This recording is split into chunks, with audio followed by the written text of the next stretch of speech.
Welcome back to another episode of The Goodall Show, where we learn how to grow, motivate you to grind, and encourage you to give. I am James Goodall, your host, and it's a little cold in this office. It is 8 degrees outside, and I am trying to get warm, so hopefully my toes continue to warm up. We had a busy week this week. We had 2 snowfalls, so we had to shovel everybody twice, 100 driveways, knocked them out, made some money. The tournament for our basketball season is next week. That's the last week of the tournament. Last week of the season. And junior high is Monday and Tuesday. JV is Wednesday. And then varsity is Thursday and Friday. So a busy week. 8 teams in the varsity tournament, 5 teams in JV, and then 8 teams in junior high. All of them are double elimination. And it's a good time. Last night we had a game, and it was packed. There was, whatever seating there was, it was full. So we're excited. That team that we played last night, we were up by 2 with about 15 seconds left. They came down, they drove, and then we blocked their shot at the end of regulation to win the game. They're in our tournament. We have 4 solid varsity teams in our tournament, and all 4 of them can win the tournament. So it's gonna be fun. If you want to watch that, it's on Ham Baptist Athletics. On Facebook, they're live streaming every game. Announcers, professional, 3 cameras. It's nice. We're planning on going to Gatlinburg for vacation. We don't really have a family vacation. We haven't really had a family vacation in a while, maybe 3 years now. And before that, growing up, we never had family vacations. We didn't have a lot of money, growing up, so we weren't able to take family vacations. Now we've been able to do that. And we're going to Gatlinburg, got a cabin, 4 rooms, 4 king-size rooms for my family, my brother family, my aunt, and my mom and dad. And then my other brother can sleep on the sofa bed. And then 3 kids. So it's going to be fun. We're excited. Hopefully we see a bear. If you've ever been to Gatlinburg, let me know in the comments, because I've been there once. I went to the Ripley's Aquarium. I went to Laurel Falls. Dixie Stampede, I heard, is great. So we're thinking about doing that. This past week, last podcast I had, I talked about investments, and this past week I was supposed to have a meeting with a guy to start 3 accounts. I'm going to do it next week because he wasn't available, and I'm going to start 2 accounts, one for my son and one for my daughter, and then one for our business. And when my son and my daughter get married 20 years from now, 22 years from now, I want to be able to give them a present, a marriage present, a marriage gift. And I started an account, $1,000 in that account. Haven't started it yet. I'm starting it. $1,000 in each account to start off, and then add $50 each month. And if you do the math, if they average 13%, which the mutual funds that I am in have averaged 13.68% over the last 8 years, and I think it could. I think it could average that. And if you look at how much they would have, it'd be about $90,000 in 22 years, right? If my son is 24 when he gets married, or my daughter's 22, or whatever the case may be. If they don't get married till 27, then it's just going to be more money in there. But I think the point of that is not you got 13%. I posted on Instagram, a picture of what it would be worth, and people are freaking out like, you can't get 13%. That's not the point.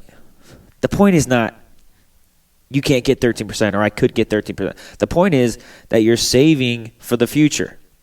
Whether I get 7%, and instead of 90,000, I give them 45,000. Okay, that's not the point. The point is that you are looking to the future of your business and your relationships, and you're growing, and you're putting money away. There's a book, The Compound Effect, and it's about doing simple stuff day by day. Like if you make your bed every day, you're going to look back in a year from now, and you made your bed 365 days in a row.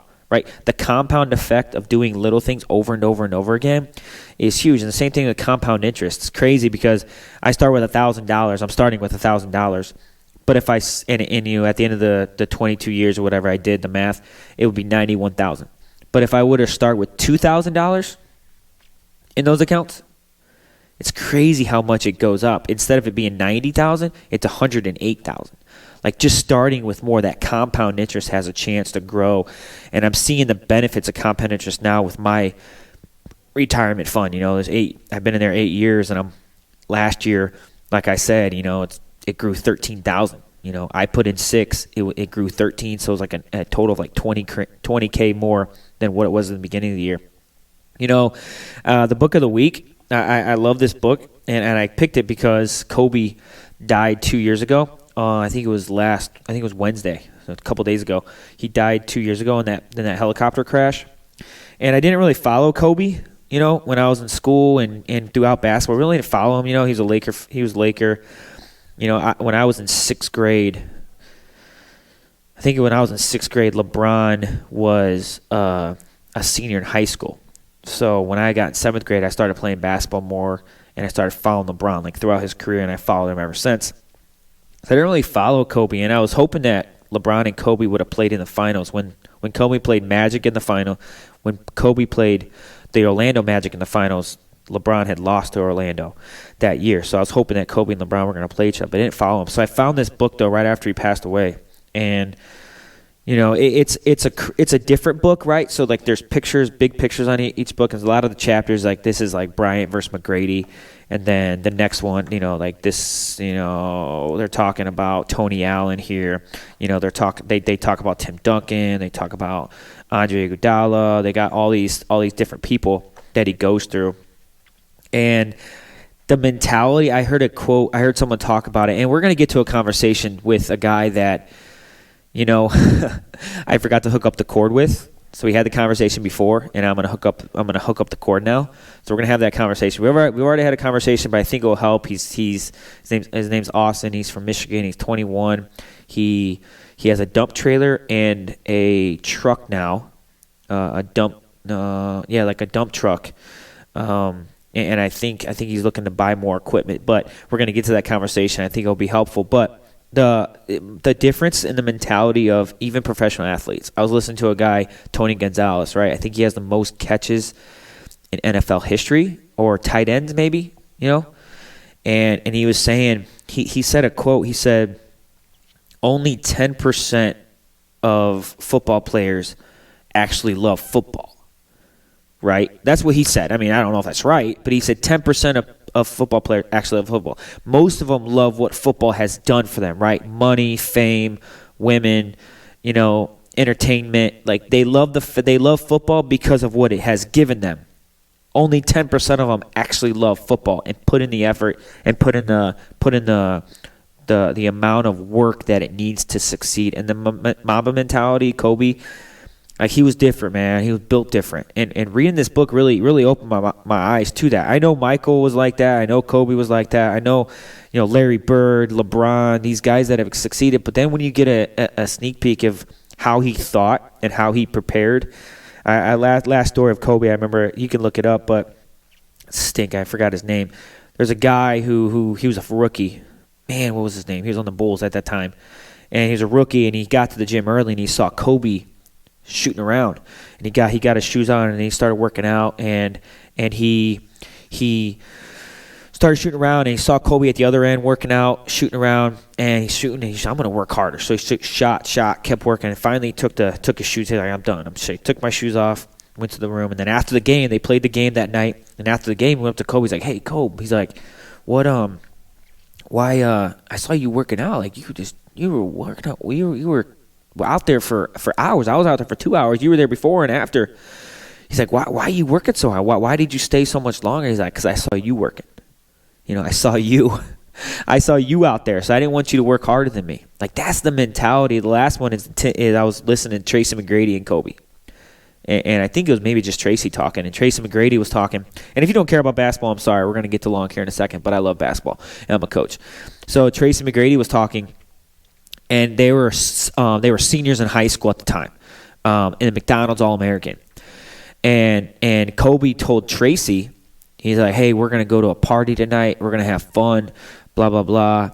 And Tracy's like, I'm going to go work out. He's like, no, dude, let's go to this party. Let's go. So they go, and I might have it wrong. You can look it up on YouTube, but this is the gist of it. Tracy goes to the party or whatever they were. They're going out to eat, and Kobe wasn't there. Kobe wasn't at the party. And Tracy goes to the party, has fun, whatever. And then the next morning, he finds out that Kobe was at the gym working out and shooting and going through a whole routine. And Tracy's like, dude, what the heck, man? Why didn't you? Why'd you tell me you were going to the party and you didn't go? And Kobe looked at him and he's like, I didn't want you to work harder than me. I wanted to get an advantage.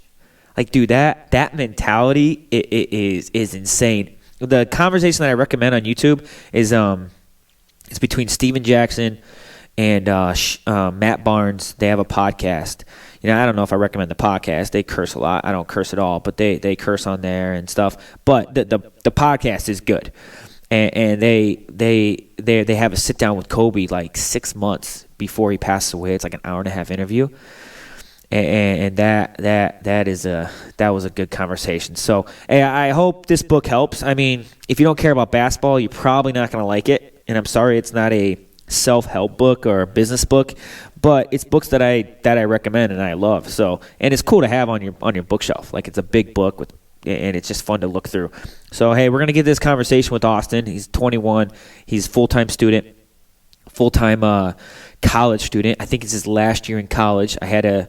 Like I said, I had a conversation with him 2 weeks ago. I forgot to hook up the right chords, but in a second we'll be back with the conversation. Hello. Hey man, what's going on? How's it going? Good to talk to you again. Yeah, it's been a couple weeks, and I told the people before I had you on that I was going to have a conversation with the guy I forgot to plug in the cord with. So, hey, I'm sorry about that for one, man. I'm sorry. No, it's all good. Yeah. So, since that 2 weeks, what's been going on since we had the conversation last? So, well, actually, a lot of stuff happened. So, I ended up, as I said last time, I had like an older dump truck, like a 2003. I ended up selling that and then using some of the money I saved up, and I got a brand new dump truck from the dealership. Ford. It's like a Ford 550 3-yard dump. Really? You got to send me a picture of that so I can put it on YouTube so people can see it for sure. Yeah, I'll send it to you. The reason why, I'm not very mechanically inclined, and I was spending so much money in the shops, and it was worth it for me. I got a dealer warranty. It's like 5-year bumper to bumper. Yeah. Engine, trans, everything. So if something goes wrong with it, I take it in for $100. Okay. I already put so much money into the older trucks, but I just don't have shop space right now. I don't have any of that to work on my own stuff. So. Gotcha. So send me the picture of the old one, that 2003, and then send me that brand new one. Send me a picture of that. So what'd you sell that 2003 for? Like how much? Yeah. I got 28,000 for it. 28,000? It's great. Yeah. Really? It was that's just it. The way the market is right now. So I sold it, and like everything's just going for so much right now. Yeah. Absolutely, man. That is crazy.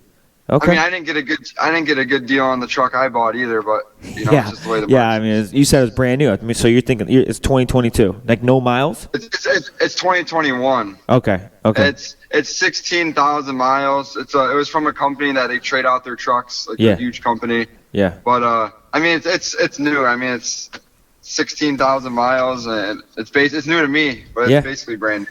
Yeah, so I know that you had some money saved, right? I know we had talked. You had some money saved, right? That we're looking to spend and buy some more equipment, and then that was some of the money that you spent. Yeah. Okay. Yeah. So this is this kind of came up. I seen it on the lot, and I've been having a lot of problems with my other truck, but it was in just good enough shape to be able to sell it. Yeah. So I'm like, I should just get my money out of that, and I invested in this truck. So we'll see how it goes, and I'm still working on getting a machine, but. We'll have to see. Yeah, and then, just like we talked last time, like renting a machine is going to cost me $300 every 2 days, and a monthly payment would be $600. So it's just a choice I got to make. Mm-hmm. Yeah, and with all that equipment, so you have a dump trailer too, right? Or no? Yeah. I got a dump trailer. Okay. Yeah, so you have that dump truck and then the dump trailer, and I know we had the conversation where you started scrapping, right? You were scrapping. And this turned into a landscape company, right? Yeah. Do you want me to like? Yeah, absolutely. That? Yeah, just tell us, when you how long ago? Why did you start that company? Why were you scrapping? And then how did it turn into a landscape company where now you just bought a 2021 dump truck? Yeah, so I'm a full-time college student right now. I graduate in May from Oakland University up in Michigan, and about a year ago, I was struggling to pay for my school. I was working full-time at a construction place, trying to work full-time. I couldn't get enough hours because of school. So then I started scrap metaling, just going around on garbage night, picking up scrap metal. And I had a $700 pickup truck. This is 8-9 months ago, almost a year ago. I had a $700 pickup truck. I was taking $100, $200 scrap loads. And I was using that money to pay for my books for college. And then once winter got done, it was the weather was getting nicer. People wanted spring cleanups. They wanted like their sheds cleaned out. Some people wanted mulch or their landscapes ripped up. And I just did a couple of those, started posting some pictures on Facebook and the groups and stuff like that. And then it just kind of took off. And I ended up being like a month out in the summer, still doing it on the weekends only because I was working. And then I finally quit my job. And so now I'm doing snow full time right now. And I'm going to be starting out full time in March with the landscape hardscape. So that's a crazy story because you got it like a year ago and you have a $700 truck. And the truck, in less than a year, it like 100 times itself with this truck. That's nuts. So how did you? Hey, so is it echoing in your side? Echoing? Yeah. Hey, I'm talking to you through the truck. Is it better? It's better, yeah. Yeah, that's good. Okay. Right. No, it just started echoing, so I'm like, what? I mean, is it helping it on your side? So, okay. So you start. I mean, a year ago you had a $700 truck. Now you have a brand new 2021. Did you have any money saved before that, or did you make all of this money in the last year or so? I had about when I bought that $700 truck. It was hard for me. I probably had like $1,100 left in the bank, like maybe like $500-$600 in cash up in my room. Like that was all I had, because I was only working. I was a full-time college student, paid because all my school's paid off. I've been paying my school with all that work money. Yeah.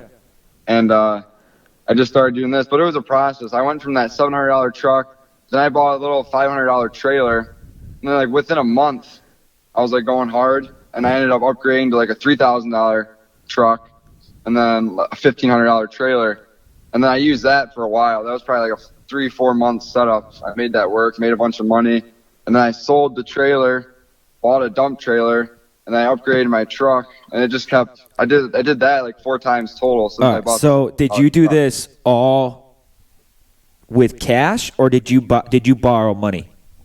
No, it was all cash. Are you kidding me, man? Dude, every cent I made, I put it all right back. Because I listened to some podcasts and they say like scared money doesn't make any money, and you gotta put it all back into your business early on. Like I have nothing to lose. I'm 21, so I figured I just put it all in. I still live with my parents, so just keep trying to build.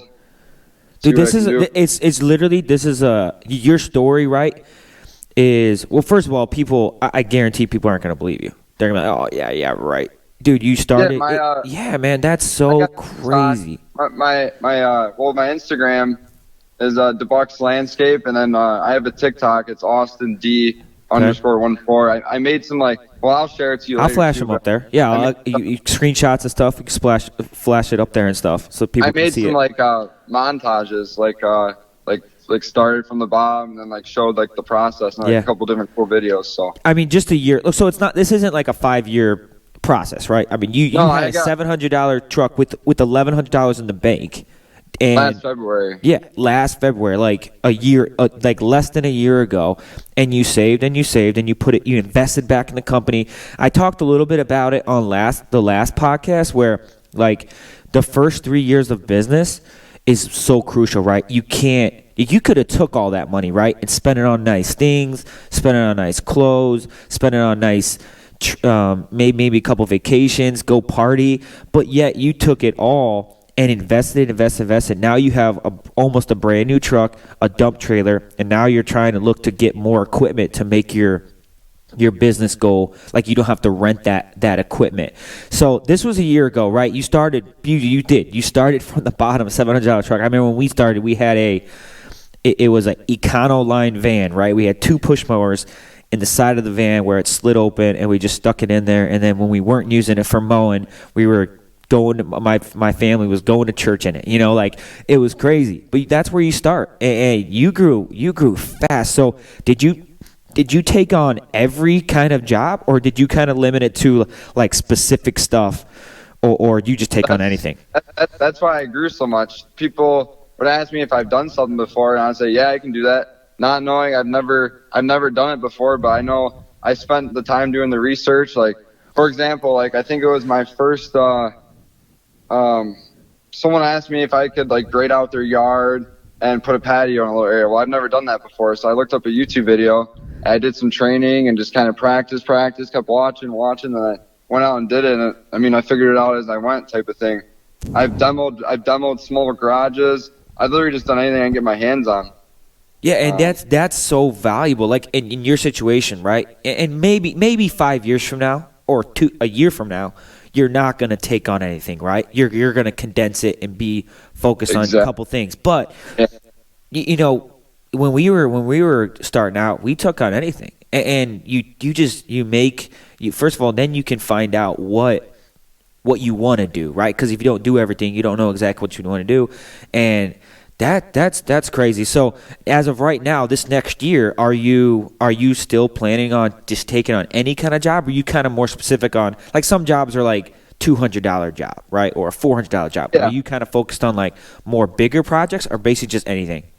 So right now, last time I talked to you, I had like March mostly filled up, but now I have like March and April filled up. Mainly patio jobs, some retaining wall jobs. But in that mix, there's some like French drains, some mulch jobs, like small. I'm still taking small jobs. I need filler jobs anyways, you know. Yeah. Yeah. I'll take all kinds of jobs still. I got like a scrap clean out plan. I'll literally just do anything I can get my hands on still. I'm just to the point where I got to keep making money any way possible. Yeah. And so a year ago, did you know how to do a French drain, or did you know how to, or no?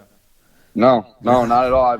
I've never done one before. I got this grade laser, like the stick with the laser, you set it up, and I learned how to use that through YouTube. And then boom, I did my first French drain, making sure the water was going where it needed to be. And I've done culverts by knowing how to use that laser. That's so valuable, man. That's so valuable. A lot of YouTube videos. Like every time before I went to bed, I'd spend probably like 40 minutes just scrolling through, like, how to make a curved paver walkway, how to build a retaining wall, just stuff like that. Yeah, and you're the ideal of how to start a business, right? People ask me, how do you start a lawn care company? How do you do this? You do what you did. You just start it. Right? You just go out there and you do whatever someone wants you to do. Do you want me to pull up these bushes, dig out bushes? I'll dig out the bushes. And the next person is going to ask you, hey, can I do this bushes, but then actually put some like mulch down? Okay, you'll put some fabric and then some mulch down, and then you'll grow. Like that you're exactly right. You don't have to. You're not gonna know everything. You're not gonna know anything. You didn't know anything a year ago, and now you know. Honestly, you know way more than me on that. Right, I don't know how to put a French drain in. I don't know how to do all this because I've never done that. Our business has not grown that way. But you know more in a year than most people know in 10 years. That is great. Do you have anybody helping you? Yeah. So actually, I had friends help me out throughout the summer. You know, because it was just a weekend gig this past summer. I was still working full time. But this summer, one of my good buddies, he helped me all the time. He's actually quitting his job to come full time. He's gonna be my first like full time guy. It's gonna be me and him. Man, that's such a fun thing, right? Where you, you started this business, and now I'm helping. My friend quit his job because we're growing so much, and now we can do twice as much as we did last year. And you're saying, so you've said it twice, I think, but last year you were like part time, like Saturday. It was Friday. I would only do jobs Friday, Saturday, Sunday, but I would make those jobs count. I would have them. I would be on a job Friday, Saturday. I'd be working dark to dark all 3 days.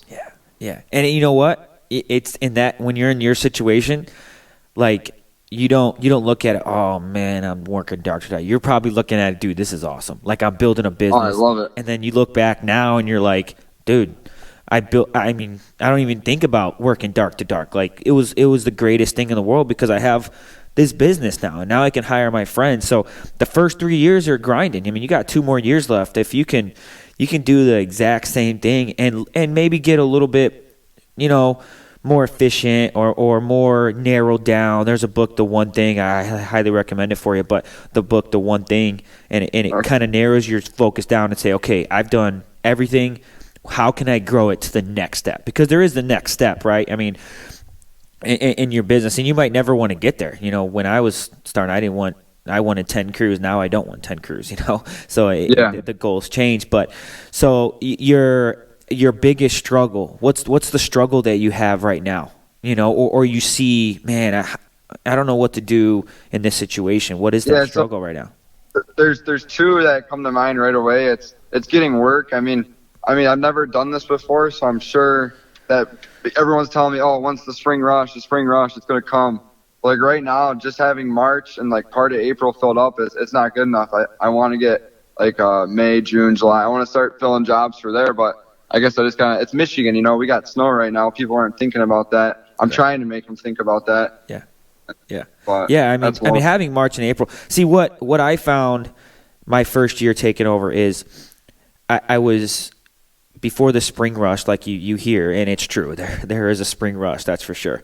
Okay. I was taking on stuff that wasn't quite as profitable because I wanted to fill up my schedule.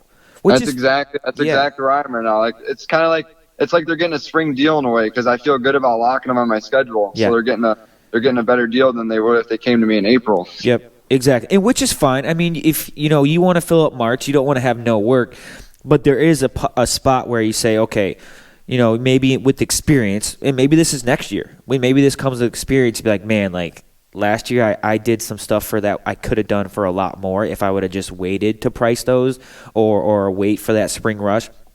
So don't be worried. I mean, you want to fill up your schedule, dude. You do, okay? Yeah. But you might find out that, hey, I'm probably the jobs that I would have priced. Let's just say, for example, let's say I priced this job at $1,000. If I would have waited a little bit longer for the spring rush, I probably could have got $1,500. So don't sell yourself. That's the only thing I would say. Don't sell yourself short. But at the same time, man, dude, like you're filling up March and April. Like I don't think that's a bad thing. It's not a bad thing. When you get a month filled up, it feels great. Like, that's how I keep doing that. Yeah, it does. So that's down payments. I mean, it doesn't look like you're struggling to fill up your thing. Are you kind of worried about, hey, once I get these March and April's done, is there going to be work or because now it's not just you, right? You're trying to fill up jobs for your guy. Is that what you're kind of thinking of? Yeah, exactly. It's that, and once March, April comes, like I got to find time to do estimates. That's going to be the hardest thing because I'm going to be so busy on these jobs. I almost got to leave days open for estimates and go get more jobs. Absolutely. Yeah, you're right. And because I'm going to be on the job 24/7 because that's just where I am right now. Yeah. It's just me and my buddy, I'm still teaching him a bunch of stuff. We're both learning together. So. Uh-huh. Yeah, no, that's true. Like for us, there's not a lot of estimating going on for us personally because, once we price a yard to mow, we don't have to price that again, So for us, we don't have to price as much. But then at the same time, last year, I was, if I wanted to teach somebody how to do the estimating, me personally in my business, I wanted to teach somebody how to do the estimating, like on bushes or simple stuff. Like we're not doing stuff like you, right? Like we're not doing patios, but like little stuff like that. So I can teach him, so I can go do stuff that makes more money, that's more valuable to my time. But that's the thing that you're gonna have to work through, man. And that's a fun problem though, right? Like I'm so busy that I have to figure out a time to go do estimates. Like that's a good problem, but it is a problem, and hopefully you can get through this year and learn how do I fix that. What's the best way to go about this? Is it don't fill up 5 days, only fill up 4, and then I have a day to estimate. Yeah, exactly. Yeah, so the struggle is making sure you have enough work and then learning how to estimate. Anything else come to mind, or those basic too? Yeah, so the second struggle is going to be the machine. So during this past year, I'd only do Friday, Saturday, Sunday. I'd pick up the machine right after I got off work Friday, and boom, I'd use it Friday night till dark. I'd use it Saturday, Sunday, and that cost me like $300, $400. It was like a weekend special, like $300. Yeah. But now I'm going to need it 7 days a week. I'm going to need I use a dingo. I use a little stand-up Bobcat MT100. Yep. And I'm going to need that thing 7 days a week whenever I need it. So renting is going to be tough. It's almost like I got to bite the bullet and finance one and pay that say it's $700 a month for 3 years rather than paying $300 for 2 days to rent when I'm going to need it every day. Yeah. So it's just a decision I got to make. Yeah. I mean, you know how you've been following me. You know how I am. Yeah. You don't. You pay everything off. Yeah. But. Yeah. We do cash for everything, but like I don't kill people for doing that, for financing. I try to find the best way, right? Because for 3 years, I think you're going to pay it off faster. I think you would. Hey, could I pay it off in 6 months? But sometimes it doesn't work like that. Man, I'd rather keep that money, $700 a month, paying that monthly instead of paying it off early. That's just the decision that you're going to have to make personally, right? Like, because I'm looking. Because how much is that? How much is that? The machine's $36,000. Dang. But I'd put a good sized down payment on it. But to rent, it would be around $2,000 a month or something like that if I used it Monday through Friday. Gotcha. So is there anything? Is there? So I know in my area here, there's a big company, right? Like 15 trucks. They had every truck had a plow and all that stuff. And he got to the point. The owner got to the point where he could not find help. Last year there was like 6 trucks just sitting in his driveway, not in his driveway, but in his lot. But then he started selling off stuff, and he started selling off stuff pretty cheap, like mowers cheap, trailers cheap. And one of the reasons why the trailers were cheap is because it had his company logo on it. But is there a company like that? Is there someone who just bought a $36,000 dinghy, right? A brand new one, but they have one that's only 2 years old. Maybe there's something like that, but I don't know. That's just a lot of money. Yeah. I'm shopping a lot on Facebook Marketplace, and these prices are higher than what it is new with the factory warranty. It's ridiculous. Really? Yeah, that's true. Because when I look for mowers online, right, like Skag mowers, when I look for Skag mowers on Facebook Market, first of all, you can't find them. Everybody just uses them till they're done, right? They're not looking to sell necessarily. And then if you do find one, there's 3,000 hours. It's beat up. It's not worth it to buy it used. So that, dude, the struggles are real, like in business, and those decisions you come to, you go this way, you go that way. Like, you got to pick, and whatever decision you make, you live with it, right? And you make it work. Yeah. So, and the biggest thing is you're actually thinking about it. You're not just going. The first time you saw that $36,000 equipment, you're like, I'm gonna go buy it, right? You've actually been thinking about it. I got a quote ago, and I've been trying to figure it out since then. Just looking around, I'm not rushing. They told me they couldn't get one in until June, so like that hurts too. Yeah, because the back orders on everything. Everything is on back order. I remember the snow blowers that we use, like little snow blowers. We haven't bought one in like 3 years, so they're all old. They're not old, but they've been beat up, and we use them a lot. So we were trying to buy a couple, and that the local dealership here, they're like, yeah, we don't have any. We've sold out for last month, and we can't get any for another month. So yeah, that's definitely a problem. What's I one of the questions I usually ask is how have you grown the last 2 years? But you haven't been in business, and we already know that you've only been in business for a year, and you're growing. What was a couple things that have helped you? I know you said YouTube. YouTube has helped you grow the business. What is there anything specifically, like a book, podcast, anything like that? It comes to mind instantly. I'm like, Dan, this actually, if I could say this thing helped my business the most, this is it. Yeah, it was definitely it was a podcast called Mamba Academy. It's on Spotify, and it's a landscaper near me. He lives in Shelby, and he was like a drug addict, like 6 years. Like, long story short, the drug addict 6 years ago. And so he started doing smaller landscape jobs and just kept building himself up. And then now he does paver patios, and then now he's even doing pools. And in that 6 years, like, he has a Lamborghini Urus, a Lamborghini Aventador, and he just like completely like, killing the game. He grew like, what was it, like some crazy like 300x or something. Man. And it was like a huge tax audit problem, and he just grew tremendously quick. And he just gives tips. It's called Mamba Academy. I would strongly. Yeah, you got to send me that. You can screenshot me that podcast, and I could flash it up there because podcasts can change your life, especially someone that's done it before. You're following a guy who does. I don't know if you want to get into pools eventually, but maybe that's end game. But that's another story. Okay, so that's a goal then, right? Is that one of your goals? Like, hey, not this year maybe, but next year or 2 years from now, I'm trying to get into doing whole like landscape projects, a pool landscape, entire backyard. It's like change like a backyard living space, like make it from nothing to a big pool and patio and all that, outdoor kitchen. That's gotta be fun to see, because I've watched YouTube videos of transformations, and it's just like so cool to see, like, but be able to do that or want to do that and like design the whole thing and actually make it come to fruition, that would be satisfying, I think, huh?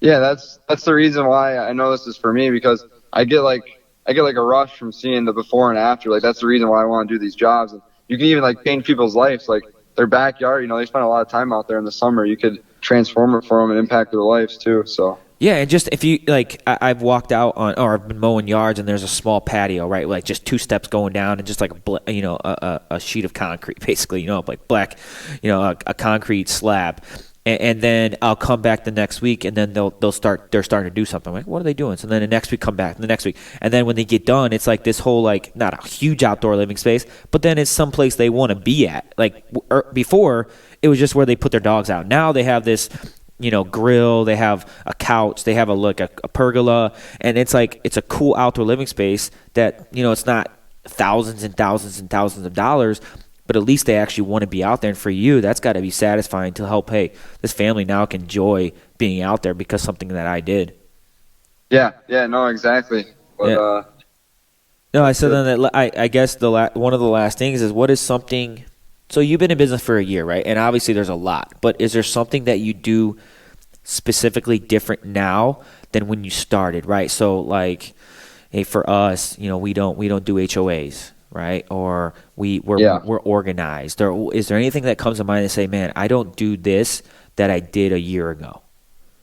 See, I haven't been full time yet, but I do have one example or one thing to say about snow plowing.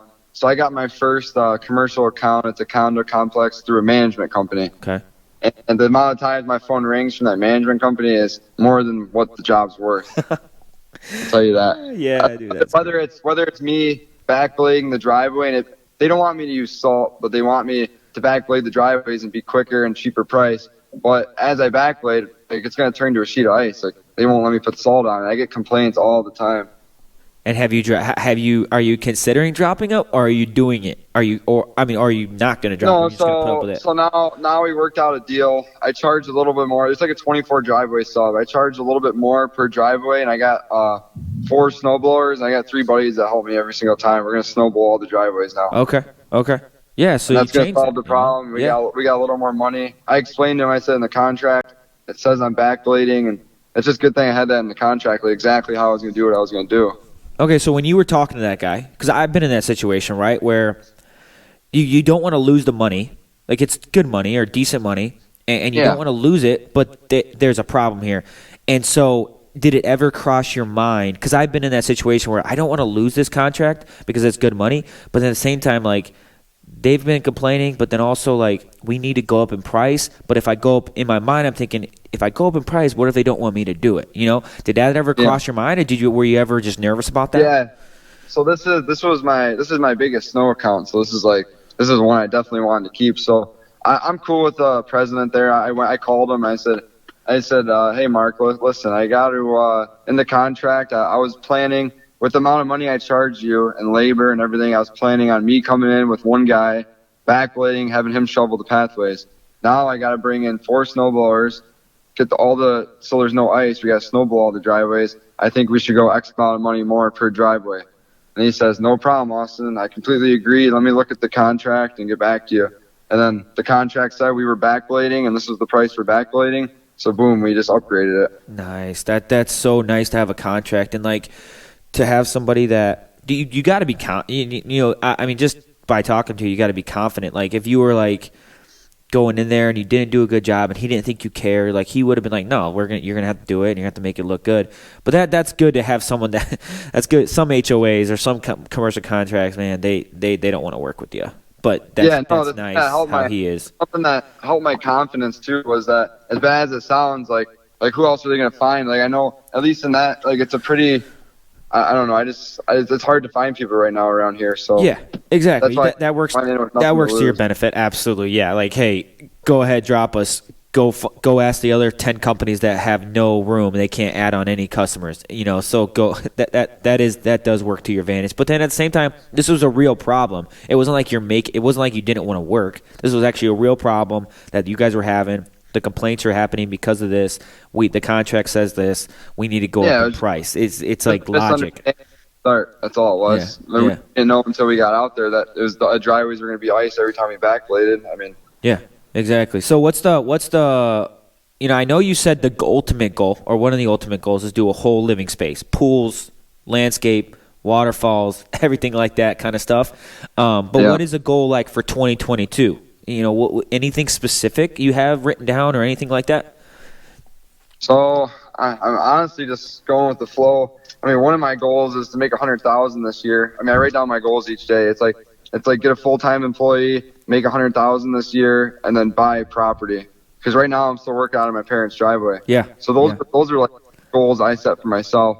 But as far as the company, it's more so just maybe expand horizon, figure out what we want to do. I mean, I'm not thinking I'm going to build a pool this year by no means, but maybe get into some bigger patio stuff, maybe some dual level patios or something more that takes more. Yeah. Yeah. And then I don't know. I mean, I don't know if you're I don't know where you would start with the pool, right? Is there someone you could help on a project for a week? And maybe down the road and say, hey man, I want to help you with this project. You're putting in a pool. Let me see what's some tricks and what have you learned? That's great. Yeah. For us, I mean, I recommend if there's any way, man, I don't know if you have an office or maybe just in your bedroom or something, you have a dry erase board, right? Where every time you walk in, you have your 10 goals listed and spend some time writing them down neatly. So where in a box, you can check it off too. So that's what we had every time we walked in our office, we had 10 goals, 15 goals for the year. And when we got something, we marked it off. So it's cool to spend maybe, an hour or two somewhere, maybe even with someone that you trust. I mean, what's a goal that I can write down and so I can shoot for, and then know, hey, maybe 6 months down the road, I actually don't even want to hit that goal. That doesn't even line up with my goals now. But yeah, goals are important, man. I hope you get to that. I mean, I hope I talk to you next year and you're like, yeah, I actually helped somebody put a pool in, or I put in a pool in myself, or we got one lined up for next year. That'll be fun. Hopefully next year I'll call you back, and hopefully I got a pool on the schedule for April. Seriously. So what? Last thing is there's someone who's 18, right? 19, who's maybe going to college or in college where you were a year ago, and they have $1,000 to their name. Is it possible to do it again? With 2022 here, with someone who does, would you recommend it to everybody? What's something that they go, hey, you need to go do this, or don't do it? What's some advice or motivation, man? Last thing. Yeah, so it's gonna be all on the person. I mean, whether you have $50 or $1,000, you'll be able to make it work. I mean, another thing I did while I was scrapping, I returned bottles, crazy amounts of bottles. I probably made $200-$300 a week just returning bottles, like cans, bottles. I would go around. I took flyers to all the businesses. I called it Scrap for School. I'll send you the flyer too. I was collecting scrap metal. Cans. I was paying people for their cans. They had a whole garage full of cans. I'd say, here, I'll give you like $50 for these cans. It'd be like $150 worth of cans. Dude, I'm smiling right now because I want to know how you did this, because I work for a school, like my alumni. I'm doing the grounds and then I run my business. I really think that's something I want to do and I feel like I should do. But one of the things we do is we scrap, and people drop off scrap. But I know it could be a way better, bigger. We could make a lot more money if there was a way I could do it, Like if you did, you had flyers and scrap for school. Like, dude, that scrap, I wanted to call it scrap for kids, right? We get scrap and then we have money for the kids, like for stuff to make the school better. Man, you definitely got to send me that flyer, man, and tell me and show me how did that work? Okay, I got to ask you a question. I got to ask you that, because how did you promote, or how did you use those flyers? Did you pass them out? So I took them to all the businesses. I put them in my local gym. I asked them, hey, and there was even a time I took it to the local tire store, and he says, come here. He says, follow me, kid. He takes me back to this room, just a tower full of rims. Like I had to make like four different trailer loads, like all there's aluminum rims, steel rims, there's a bunch of rims. And he says I've never seen anything like this. He's like, just keep grinding, keep hustling. So that was a huge anybody can do that, man. You know what? That's great motivation, dude. Anybody. You said you had $50, bro. You can. Somebody with a truck. Go get a truck and have them help you get some rims or get some aluminum cans, dude. my first truck was leaking gas, leaking oil. My dad yelled at me for parking the driveway. Put some parts there, but that it only lasted for a month. I only needed that truck for a month, and I hustled every single day. I'd get off work, I'd have cans in the back of my truck ready to go, going straight to the. And now your dad's probably yelling at you for doing too much work, right? And now he's probably like, hey, he's probably yelling at you, hey, can you hire me in a couple years from now or something, man? He's yelling at me for taking too much space. I got my enclosed trailer, my dump truck, everything's parked over there. Man. My plow truck, everything. Yeah, and that's the last thing I'll say is I forgot to mention that, right? You have a dump truck. You need to send me a picture of the dump truck. You have the dump trailer, the new dump truck. You have the dump trailer. You have an enclosed trailer, right? Yeah, it's like my garage. It's my garage. I have all my stuff. Yeah, enclosed trailer. Any other big tools or no? Yeah, I got 2011 6.7 F250 with a Boss V plow on it and a Salter. Okay. So you have a dump truck. You just bought a 2021 dump truck. You got another 250 with the Boss plow on it, and then you got the dump trailer, and then you got an enclosed trailer. Dude, you're great. You're just killing it, man. Killing it. But hey, and I learned something today too, man. That scrap stuff, bro. We're averaging we do is just people drop it off, and you need to send me that flyer, and you dropped it off at gyms. You said you dropped it off at. Oh, the gym I went to, I was dropping it off everywhere. I even went to mailboxes at one point. I was getting so desperate. Facebook groups was huge for me though. Okay. I posted on Facebook and I had 80 comments on one of my things. Like people just say they haven't seen something like that in a while. Like a kid wanting to collect scrap, so that was a big help for me. Yeah. Hey man, I you know what? I'm glad. First of all, I think. Honestly, I think this conversation was more helpful than the first one. Oh right? Yeah. I think it was. So I'm glad it didn't hook up that cord. To be honest, I apologize about not hooking up the cord, but I'm glad I didn't because, in just the last 2 weeks, you bought a new truck. I really think this helped. I really think this motivated people, man. Because if you listen into this and this helped you, first of all, comment and like it for this guy, for Austin. But then secondly is share it. Like, if it helped you, it helps someone else because, Austin, you're just killing it, man. I mean, you've only been in business for a year. You got a dump trailer, dump truck, an enclosed trailer, and then another 250, and then you're looking to buy a little skidster or whatever, ditch digger or whatever. So, hey, the ultimate goal is, one day, to do a whole backyard patio and a whole entertainment space. But, hey, like I said, I appreciate you coming on. And I'll be in touch, and we'll be talking in a year from now for sure. All right, sounds great. Yep. Thanks for having me. Awesome, see you, man. Yeah, bye.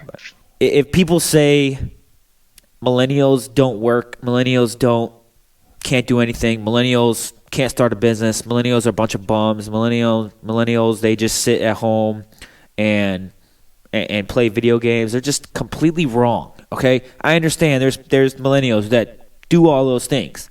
But Austin's not one of them. And you don't have to be one of them.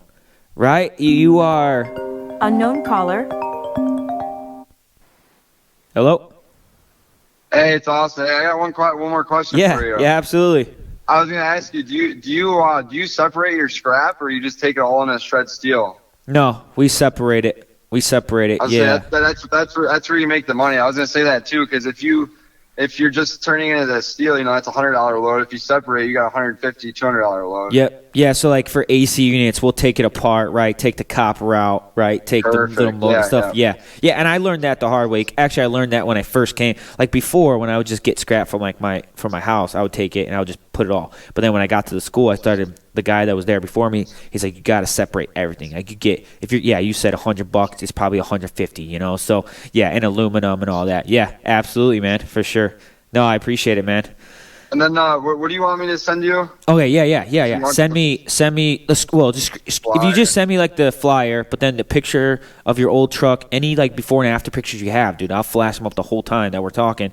And then secondly is like send me like your TikTok handle because I can save some of the videos if you have some on there and then like show some of the videos or whatever. But I got some really good videos on there that I'll send you my TikTok name. Yeah, send me a TikTok name, but then show like from day one to like today. Yeah, exactly. And then definitely send me some pictures of those trucks and stuff, all that equipment you got for sure.